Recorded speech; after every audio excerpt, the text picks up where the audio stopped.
Homes underwater and over 120 dead after Hurricane Helene ravaged North Carolina, Georgia, and Florida.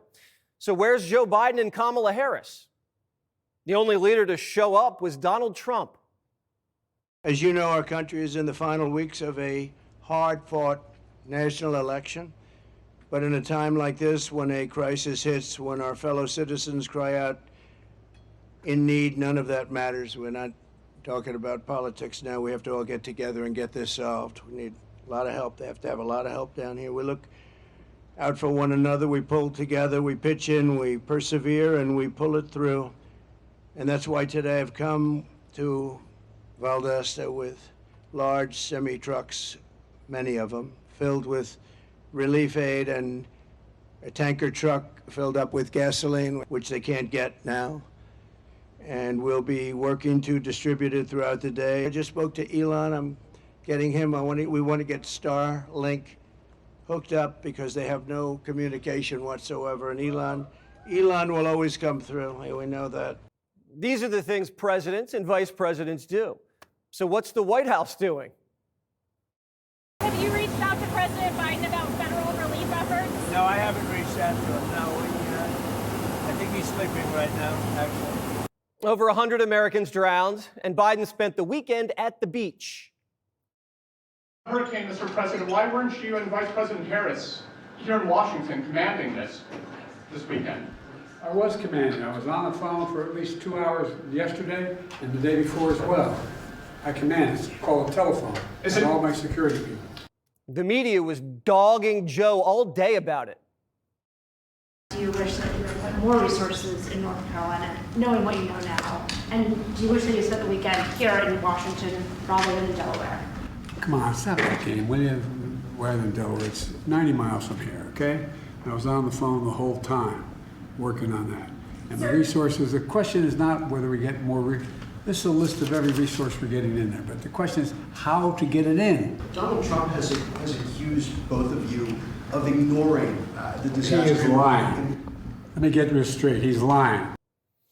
While Biden was at the beach during the deadliest hurricane of the year, Kamala Harris was hosting fundraisers in California. Days later, she posted a staged photo from Air Force Two. The paper she's writing on is blank, and her earphones aren't plugged in. At least Bush looked out of the window, flying over Katrina. Trump went to Georgia before Biden-Harris. Trump went to East Palestine before Biden-Harris. Trump went to the border before Biden-Harris. Trump spoke to Laken Riley's family before Biden-Harris, and he spoke to the Afghanistan Gold Star families before Biden-Harris. They say 80% of life's just showing up, and Biden and Harris have their own jets. So what's their excuse? They can get anyone in the world on the phone in 30 seconds, but they won't even pick it up. Trump goes to you. Biden and Harris hide from you. Trump shows you that he loves you. Biden and Harris take you for granted. We all know people like that. Over the weekend, Trump showed up at the biggest college football game of the season, Georgia, Alabama, and started slinging chicken nuggets. USA!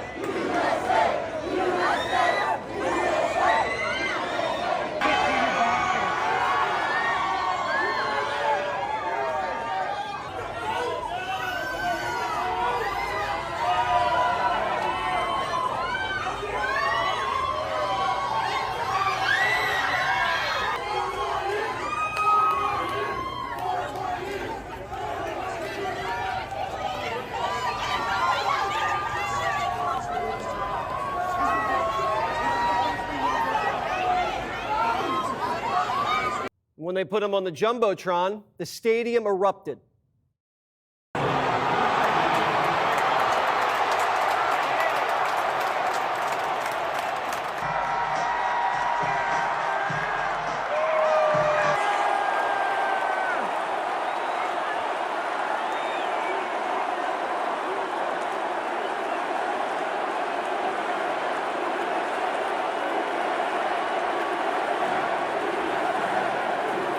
I stupidly turned the game off in the second quarter because it was 21-0, but Georgia came back in the second half, and it came down to the last play.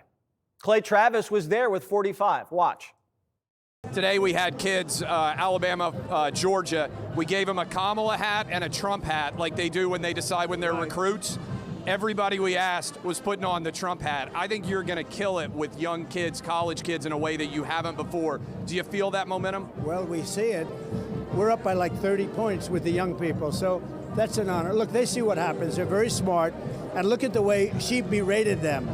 She said they're not smart. They're much smarter than her, I'll be honest, but I think we're going to do really well. There has never been energy like there is now. And I guess it's me, but you know what it is? It's also when they look at what's happened to our country. Our country is going bad. Our country is a very dangerous place, but we love our country, and we're going to turn it around, and we're going to make America better, greater than ever before. With the football game and the hurricane, Trump's all over Georgia's radar, while Kamala's in California with donors.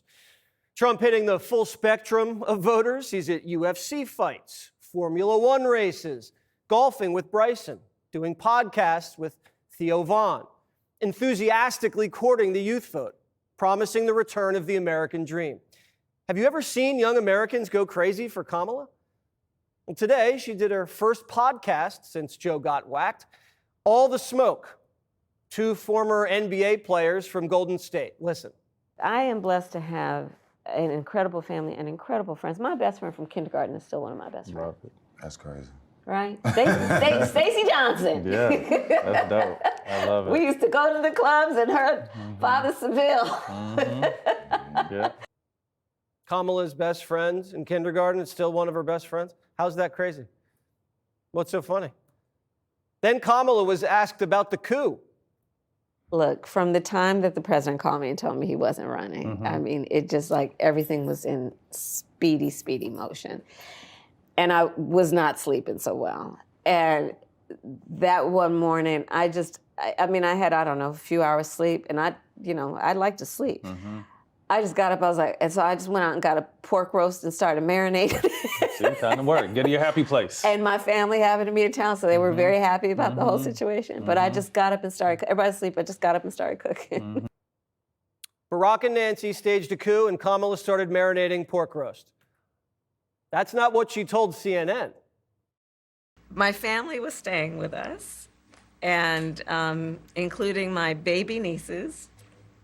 And we had just had pancakes and, Auntie, can I have more bacon? Yes, I'll make you more bacon. And then we were sitting down to do a puzzle. And the phone rang, and it was Joe Biden. This was the biggest phone call of Kamala's life, and she can't remember if she was making pancakes or pork roast, or whether her whole family was sleeping or eating bacon. It's like everyone's asking Kamala what her alibi was when Joe got smoked, and she's got a different alibi each time. Politicians can lie about a lot of things, but don't lie to me about food. Listen to Kamala when she was asked about her plan for the economy. What is your economic plan moving forward for people who are living paycheck to paycheck and struggling for groceries and rent and homeowners? So, look, I grew up, my sister and I were raised by our mother. We lived for a long time in an apartment on top of a child care center. That child care center was actually owned by a woman who lived 2 doors down from us, Mrs. Shelton, who was, by all of our accounts and feelings, our second mother. She helped raise us. And so she was a small business owner. I, from a child, knew who our small business owners are, right? I mean, you're business leaders, but you're also civic leaders. You take seriously your voice and how you can mentor, how you can grow, right? Communities and the sense of communities. I love our small businesses. So I've been responsible for billions of dollars more now going into our community banks, because they're in the community, and then they know who's in the community and where the talent is and who's doing good in the community, what the community wants. Why does she say community so many times? Why? And she didn't even answer the question about making rent and groceries more affordable. She sounds like an actress playing a politician who can't memorize her lines. Can you even win the presidency with buzzwords? We're about to find out. Because every interview she flops. The New York Times says Kamala's an effective debater, but when you throw her one-on-one in interviews, quote, she often winds her way slowly toward an answer, leaning on jargon and rehearsed turns of phrase, using language that is sometimes derided as word salad, but might be better described as a meringue. Translation, it's all puff. But the left's now saying the president's policies aren't important. We don't elect a president based on policies. We shouldn't. We should elect them for the character because we don't know what's going to come up. The president's policies aren't important. You just vote for anybody with good character. All right, so Mr. Rogers should be president. We don't know what he believes about inflation or immigration, but it's a wonderful day in the neighborhood. Kamala covered up Biden's decline, ducked her job as borders are, lies about Trump all day, and doesn't even show up to help hurricane victims. Besides that, she's a nice lady. Ask all her staff who quit. They'll vouch for her. Americans want results. This isn't a beauty pageant. The 4 years he was in office, we were doing good, absolutely good. Kamala, she's already in office and ain't done.